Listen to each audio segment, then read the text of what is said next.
ಕಲಿಯುಗದ 2ನೇ ಪಾದದ ನಂತರ ಈ ತಾಯಿಯನ್ನು ಲೋಕ ಕಲ್ಯಾಣಾರ್ಥವಾಗಿ ಪ್ರಪಂಚಕ್ಕೆ ನೀನು ತೋರಿಸ್ಬೇಕು ಅಂತೇಳಿ ಆ ಗುರುವಿನ ಆಜ್ಞೆ ಆಗಿತ್ತು. ಜಾತಿ ಭೇದ ಇಲ್ದಲೆ ನಮ್ಮಲ್ಲಿ ಹಿಂದೂ, ಮುಸ್ಲಿಮ್ಸ್, ಕ್ರೈಸ್ತ ಎಲ್ಲ ಧರ್ಮದ ಜನ ಎಲ್ಲರೂ ಕೂಡ ಬಂದು ಆ ತಾಯಿಯಲ್ಲಿ ಸಂಕಲ್ಪ ಇಟ್ಟು ಅವಳಿಂದ ಆಶೀರ್ವಾದ ಪಡ್ಕೊಂಡಿರ್ತಕ್ಕಂಥವರು ಸಾವಿರಾರು ಜನ ಇವತ್ತು ಕೂಡ ಇದ್ದಾರೆ. ಅಂದರೆ ತಪ್ಪು ಮಾಡೋದು ಸಹಜ, ಪ್ರತಿಯೊಬ್ಬ ಮನುಷ್ಯನೂ ಕೂಡ ತಪ್ಪು ಮಾಡ್ತಾನೆ.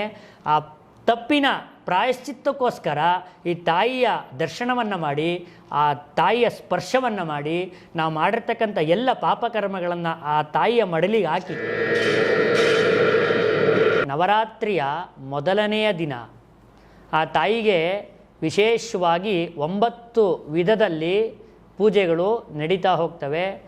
ಭಕ್ತರಾಗಿರ್ತಕ್ಕಂಥವರು ಬೆಳಗ್ಗೆ 9 ಗಂಟೆಯಿಂದ ರಾತ್ರಿ 9 ಗಂಟೆ ಒಳಗಡೆ ಆ ತಾಯಿಯ ದರ್ಶನವನ್ನು ಮಾಡಬಹುದು.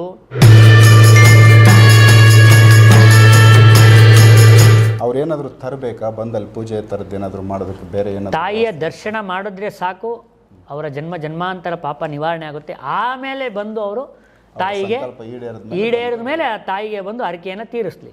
ಸೊ ವೀಕ್ಷಕರೇ, ತುಂಬ ಸರಳವಾಗಿ ಐತೆ ವಿಚಾರ. ಯಾಕಂದರೆ ಇಲ್ಲಿಗೆ ಖರ್ಚು ವೆಚ್ಚ ಇಲ್ಲ, ಡೈರೆಕ್ಟ್ ನೀವೇನೇ ತಾಯಿಗೆ ಕನೆಕ್ಟ್ ಆಗುವಂಥ ವಿಚಾರ, ಮಧ್ಯವರ್ತಿ ಅನ್ನೋದು ಇಲ್ಲ ಇಲ್ಲಿ.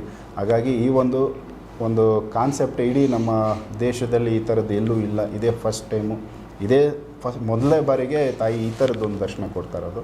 ಸೊ ಇದನ್ನು ಎಲ್ಲರೂ ಸದುಪಯೋಗ ಮಾಡಿಕೊಳ್ಳಿ, ಎಲ್ಲರಿಗೂ ಇದು ಸಿಗಲಿ, ದೊರೀಲಿ ಅಂತ ನಮ್ಮ ಒಂದು ಆರೈಕೆ, ಬಯಕೆ. ಕೆಲವರು ಬರೋಕ್ಕಾಗದೇ ಇರೋರಿಗೆ ಏನಾದರೂ ಬೇರೆ ಆ ತಾಯಿಯ ಹೆಸರು ಹೇಳಿ, ಅಂದರೆ ಭಗವತಿ ಭಗಮಾಲಿನಿ ದೇವಿಯ ಹೆಸರನ್ನು ಹೇಳ್ತಾ ಅವರ ಸಮಸ್ಯೆಗಳನ್ನು ಹೇಳ್ಕೊಂಡು ಆ ತಾಯಿಗೆ ಒಂದು ವಿಶೇಷವಾಗಿರ್ತಕ್ಕಂಥ ಸಂಕಲ್ಪವನ್ನು ಇಟ್ಟಾಗ, ಅಂದರೆ ಅವಳ ಅರ್ಕೆಯನ್ನು ನನ್ನ ಕೆಲಸ ಆದಮೇಲೆ ಬಂದು ನಾನು ತೀರಿಸ್ತೀನಿ ಅಂತ ಅಂದ್ಕೊಂಡು ಬಂದಾಗ ಅಲ್ಲಿ ಕೆಲಸ ಆದಮೇಲೆ ಬಂದು ನೀವು ಆ ತಾಯಿಗೆ ಅರ್ಕೆಯನ್ನು ತೀರಿಸ್ತಕ್ಕಂಥದ್ದು ಪದ್ಧತಿ.